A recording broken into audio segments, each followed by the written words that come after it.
Muy buenas noches a todos. Aquí su servidora Lina. Bienvenidos a Charlas con Lina. Feliz miércoles y feliz junio a todos. Feliz noche de 2 de junio.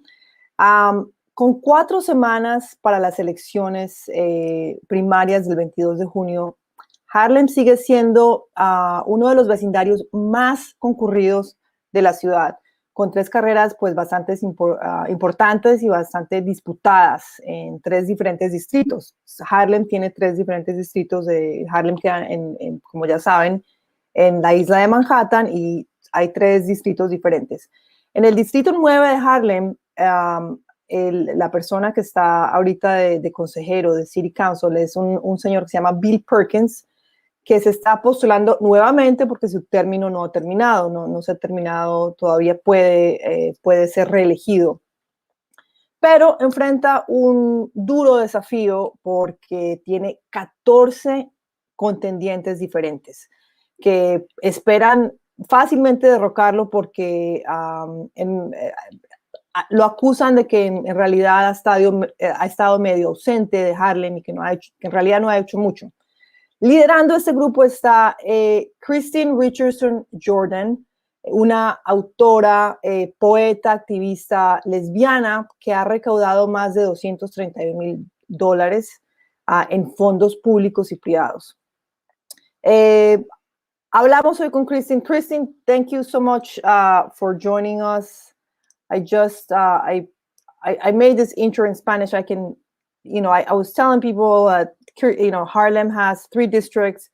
You are running for District 9, which is one of the 3 districts in Harlem, right? And you were running against Bill Perkins, he's one of the few candidates that can be reelected. So welcome, KRISTIN. Happy Pride also. Thank you. Happy Pride. Happy to be here. Thank you for having me on the show. I am in a race against current incumbent Bill Perkins, who's our current City Council District 9 councilman. Right now, we are actually leading that race. We have the most endorsements and the most in-district donors. I actually am proud to say that we have that in comparison to Bill Perkins and also to 11 other challengers. So it's really been a beautiful grassroots movement for change. And the credit in the donors is not so much just, it's not personal credit to me so much as it's a credit to the movement and the larger building that we've been doing on the ground.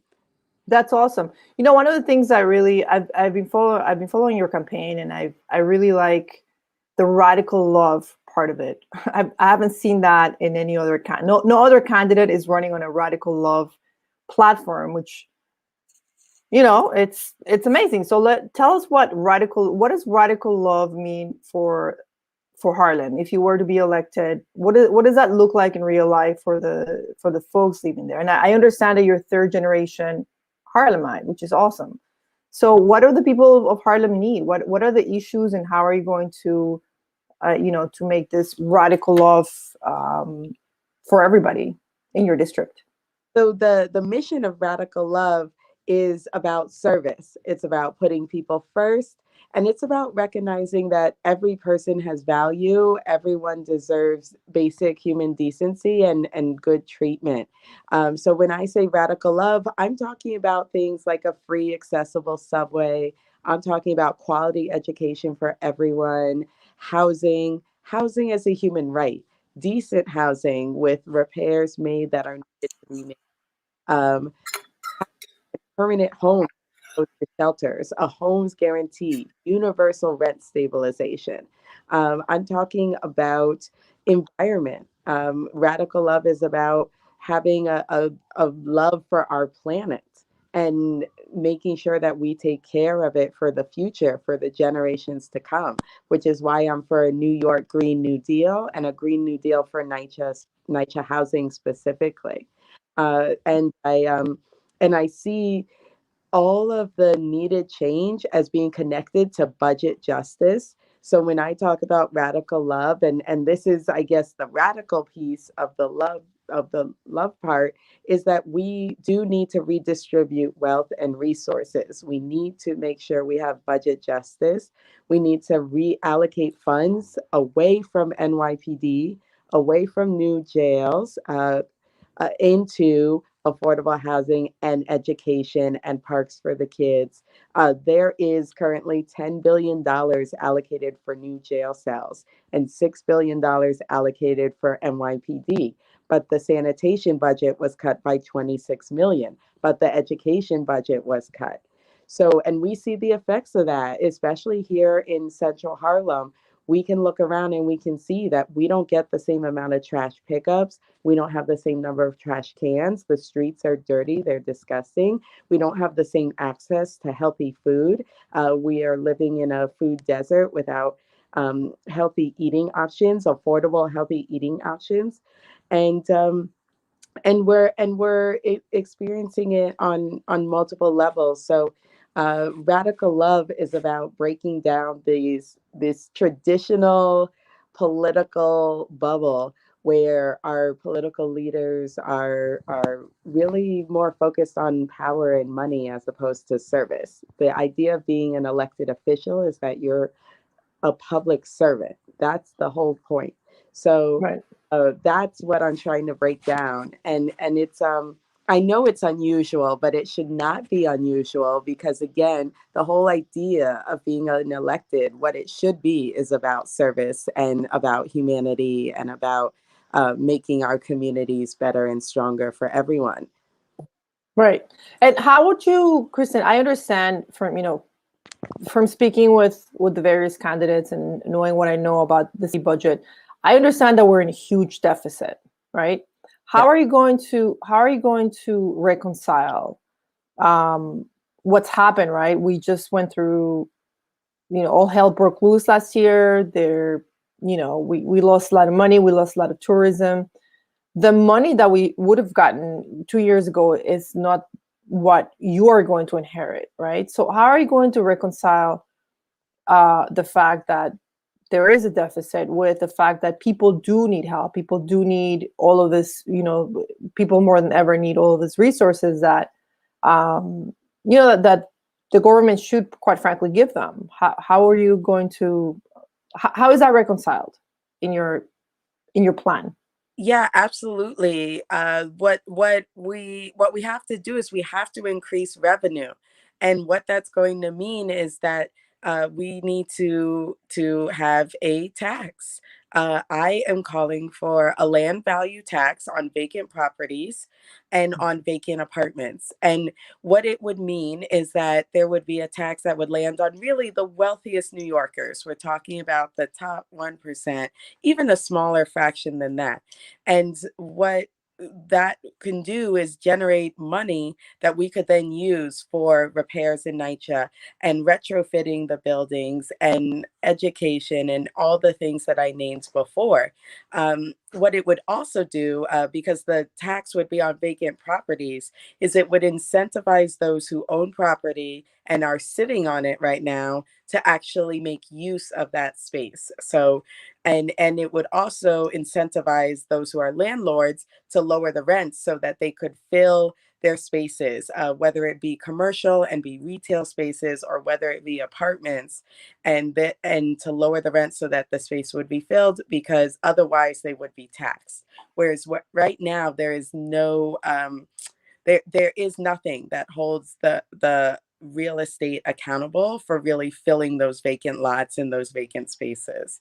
Uh, yeah. And I assume you're talking about the big landlords, right? We're not talking about the mom and pop, Harlem residents that have a house and, might not be able to rent it. We're talking about big landlords. Yes, thank you for that correction. Yes, I'm absolutely talking about the big guys. The land value tax would not be something for that longtime Harlem family that owns a brownstone that rents out their basement. That is not who we're talking about. Right. Yeah. I've heard this plan before. I can't recall who I heard it from, but I always thought it was a great idea. Yeah. First of all, you might or might not know this.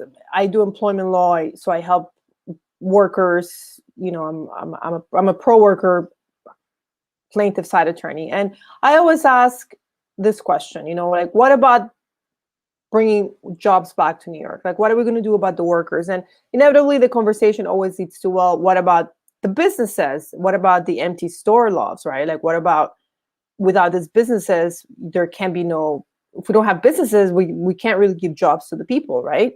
So I love the idea of having some sort of accountability for commercial leases. How is the situation in your district right now? Have a lot of businesses left? Because I've spoken to, in Astoria, I know there's a lot of, in Brooklyn, there's a lot of empty. How are things in your district as far as, vacancies, people leaving, businesses leaving? Yeah, we're feeling it. We're definitely feeling it because there was not an effort at having rent forgiveness. There was not rent freeze.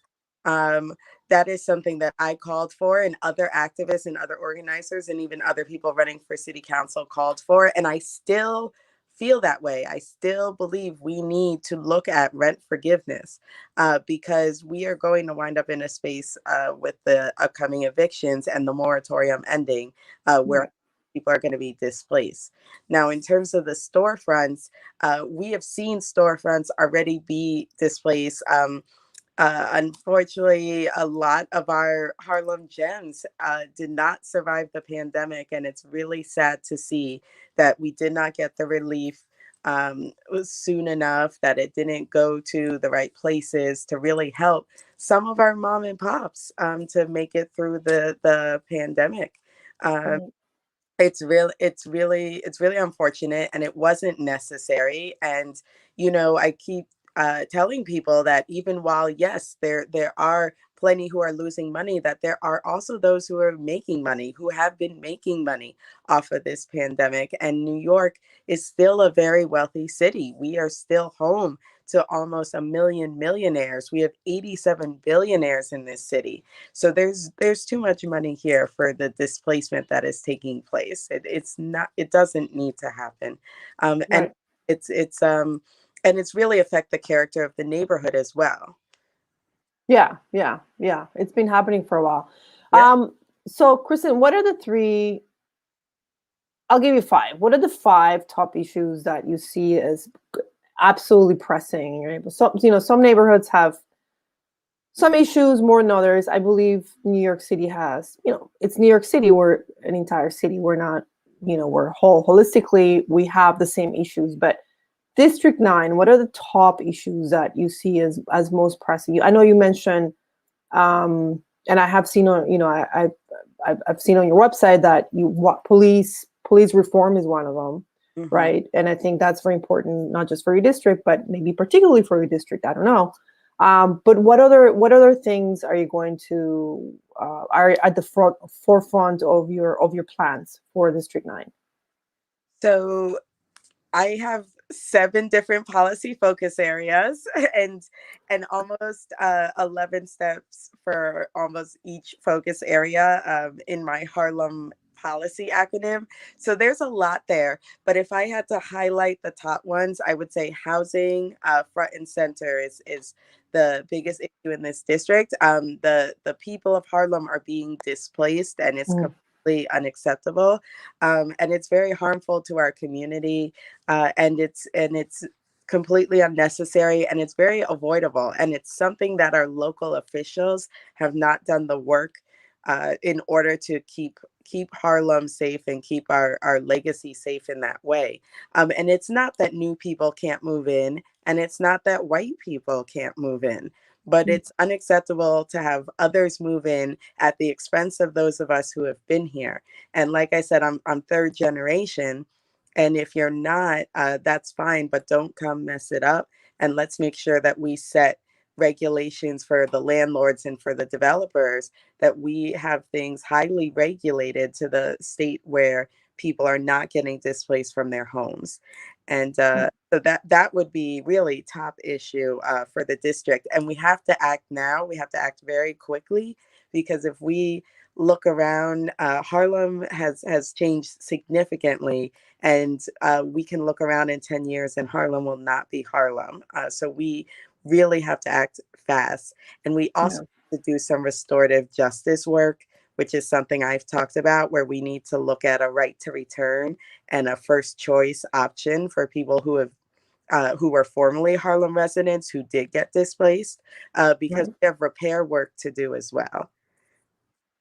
And how would that in practice happen? So I'm looking at it in terms of our lotteries and our affordable housing lottery system, saying what kind of creative solution could we come up with where we have some privileging within the lottery for those who have Harlem ties or have had previous Harlem ties. We need to look at how we do that instead of doing things like the credit check and other means of weeding out people for who affordable housing should really be for. We wind up with a group of I apologize. That's okay. That's okay. You're a busy girl. Yeah, but but we wind up with a big group of people who are actually young professionals, mostly wealthy families who are getting these units. And the reason is because they're making low enough to qualify for the unit because they're new and young professionals, but they come from wealthy backgrounds, so their credit is golden, so they're able to pass these various measures and checks. So and you're saying that they're not. Are you saying that the affordable units don't have enough of people that are prioritized? Because I understand that, like, 421 and all affordable units that I've seen have a certain amount of units allocated for the residents. Are you saying that they should be the majority of them? Because I believe that's they already are, but you're saying that there should be more, correct? I'm saying there should be more, and I also get rid of some of the barriers to entry for our people that are like keeping people from getting the units. Right. And I also am saying that we need to redefine the metric itself, because right now what's being designated as affordable housing, Harlem is being lumped in with Midtown and downtown in terms of what is quote unquote affordable. So that's why in my Harlem platform, I have the A in Harlem as actually affordable housing. And, and we all get a little bit of a kick out of that. But the reason actually affordable. Yeah, I saw that. I actually saw that. But the reason why I feel the need to put a qualifier is because we are calling things affordable that are not affordable to the neighborhood and are not affordable generally. Right. Need to get that redefined and the metric done by zip code instead of looking at these borough-wide statistics. Right. Yeah. So housing is very important. Yes. Policing, police accountability is huge on my platform. I initially wanted to run because I really want to fight for an elected civilian review board that can fire and suspend our local police. And also because I really want to fight for budget justice in the form of defunding NYPD and funding alternatives to policing and prevention and education, and health and wellness and mental health. So that's really front and center on my platform as well. Okay, and let's talk about. I know I saw something on your website, KRJ for New York City Council, about LGBTQ rights. So June, it's Pride Month, right? Or for those who celebrate, everybody should celebrate, but I always celebrate. What does that mean? For you, what is a candidate? First of all, I wanted to understand, as a person who is running for city office, who is LGBT, what does it mean for you just as an LGBT person? I know you're a woman, I know you're a woman of color, but what does it mean to run as an LGBT? What do people have to know about a candidate, that the importance of it? What can you tell people about the importance of being an LGBTQ candidate running for New York City office? So I think it's very important. I think what it is about is confronting discrimination in the community, confronting the past and what has happened in terms of our community really being ostracized and really left out of the loop in a lot of things, and also politically, liberation, the need for liberation for those of us who are LGBTQ, and also to confront erasure, because our community is often erased, Right. especially those of us who are of color and also LGBTQ. We often get erased, and that's what's so cool and historic about my candidacy, is that I would actually be the first Black queer woman to run and win a seat on the New York City Council, and that's just an amazing fact. But it also highlights the fact that we haven't seen that we haven't had that.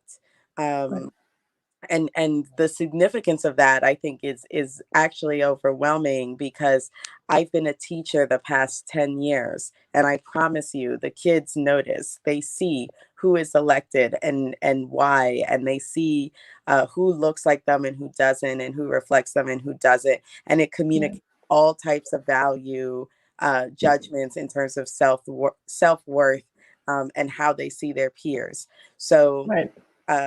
so it's really important to have LGBTQ representation, Right. and to address the issues I talk about in my platform, specifically, cops out of the Pride March, and making sure that we have funds, that we are allocating funds and attention to discrimination cases, LGBTQ discrimination cases, looking at homelessness, particularly our LGBTQ youth, who are more likely to be homeless, and Right. um, and really looking at health as well, healthcare and wellness, for our community. I love it. I love it, Kristen. I was hoping that you touch on those because I do, everything you said is on point. I believe that we need, the importance of it for me is that we need the kids to look up and say, well, this is who I might be. And it's okay if I'm not, but, you know, just as a general statement, I think it's very important to have people representing us in every level of government. I think about Pete Buttigieg. I read a bunch of stuff about Pete Buttigieg. I don't know if you remember about how, well, he just doesn't really look, maybe he just doesn't, maybe people don't know because it's not. But, really, Pete Buttigieg never really tried to hide his sexuality. His No, husband was around. he was very open about it, and Right. things I appreciated about him. I mean, I was a Bernie supporter.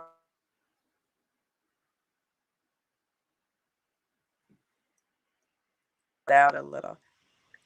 You're good now. Oh, So okay. you're a Bernie supporter. I You was know a what's supporter. what? I really appreciated about Pete Buttigieg is that he was very open about his sexuality, Right. and also very open about his faith. And that connects to me because I am a woman of faith, and I am a very strong Christian and Buddhist, as well as being gay. And, sometimes people don't see how those go together, but they absolutely go together. Right. Right. Absolutely. Yeah. What was interesting to me is that the majority of Bernie followers were millennials, and and the majority of I read this somewhere, and I think it's true. The majority of Pete Buttigieg's voters were white people over 60, which I found very interesting. And when I didn't. weird, because I was reading about LGBT candidates and in general, and I read that there is an irony in the whole, well, LGBTQ candidate.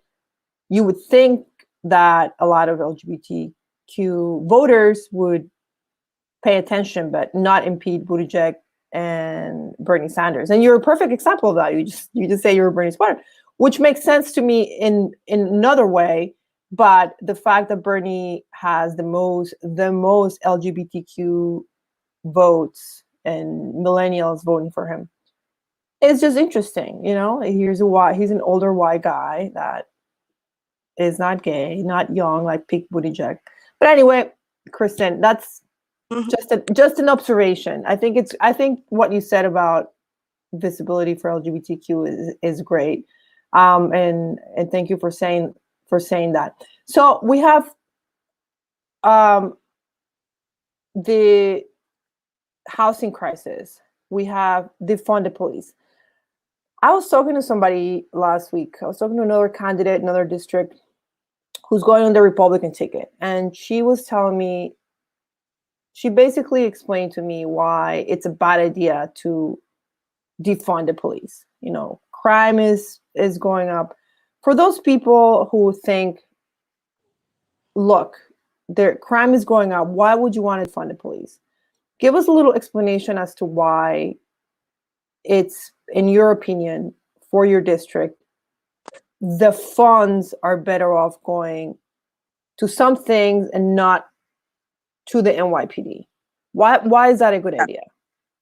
Yeah, no, definitely. I actually confront this question often. Mhm. So there are two things I want to say. The first is that I want to say that safety is not equated to more police. There have been straight up studies on this. It's straight up not, it's just not factual to make that equation. Um, and yet people do it all the time. So the assumption is somehow to be more safe, we need more police, even though, like I said, there's no proof of that. And there's actually complete proof of the opposite. Um, so if we're looking at an increase in crime and increase in violence, what we need to look at is how we increase prevention and address the root causes of violence, because that is what has been proven to actually have violence go down. So I am about prevention. And sometimes when you say defund, people assume that, okay, so then you just want chaos in the streets. You just want it to be a bunch of mayhem. You want it to be dangerous. No, it's the exact opposite. It's the absolute exact opposite, because what we are talking about when we say defund is preventing the harm, preventing the violence before it happens, moving towards a more nonviolent world by addressing education and housing and mental and emotional health. I have said it before, I'll keep saying it, but I would like to see interventions as early as kindergarten. You know, as someone who has been a teacher, I know that what we can do in terms of social and emotional health and education and interpersonal skills and communication skills and de-escalation and restorative justice models, what we can do, it would be out of this world. It would be amazing.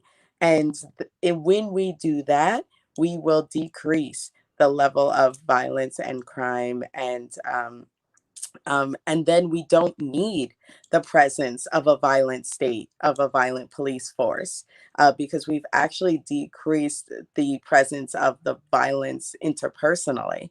And that's the vision I hold and that I have of abolition. It's one of literally a better world, literally a nonviolent world. And um, and and so as crime goes up and violence increases, I would advocate that that means we need to double down on preventing crime and preventing violence before it happens. That's awesome. That's great. Kristen, you also mentioned something about the um, nutrition. You mentioned something earlier about nutrition, and let's talk a little about nutrition, because I'm a huge advocate for people eating better, people eating right, and people having access to the right foods, right? And I oftentimes have this conversation with people about the fact that we're just it's not our fault. We're just presented the wrong kind of food, right? And some people say, well, you have to pick, but really no, some people don't have the right foods to pick, right? If you are presented with 5 wrong choices, then you're never going to get to a point where you actually are going to pick the health, because there's nothing healthy for you to pick. And not that many candidates have this on the, as part of their platform, as part of their policies that they're discussing. But you are. So tell us a little bit about that. I think Kristen's having a little bit of technical difficulties. Can you hear me, Kristen? Yeah, can you hear me? I can hear you. I can hear you, but I can't see you. So I'm not sure. Okay, I'm not sure what's going on with my technology wise, but um, I'm a big advocate for healthy food options in the district. I am myself mostly vegan, and so I really think we need to address Harlem's food desert. I have been involved in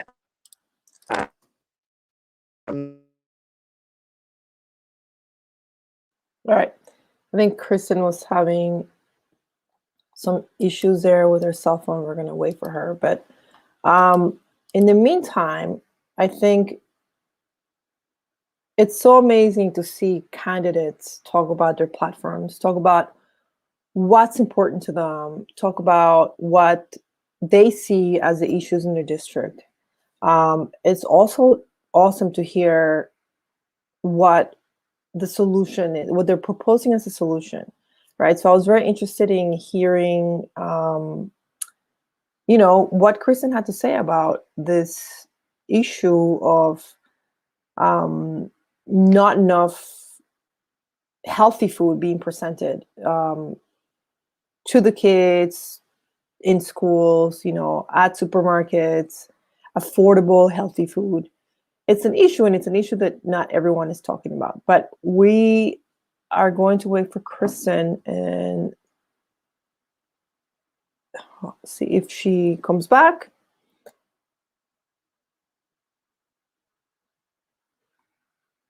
Otherwise, I think we are going to, it's almost 9 p.m. We're almost going to call it a night.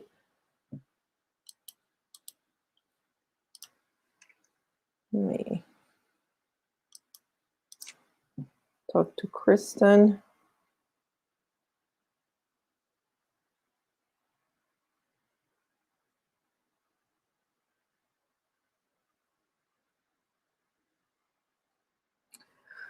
All right. Well, it's almost 9 o'clock, and our show would usually be over at 9 o'clock anyway. So we want to thank Kristen for coming and talking to us. It was great to hear about her platform. It was great to hear about the happenings in District 9. We wish her great luck, and we wish that, that the best person for the district wins. I think she has a really good platform. I think we do need more LGBT people at the city council level. We need LGBT people in all levels of government, but there's not that many candidates that are out there sort of with this message of radical law, which I was very impressed by, because it's just a beautiful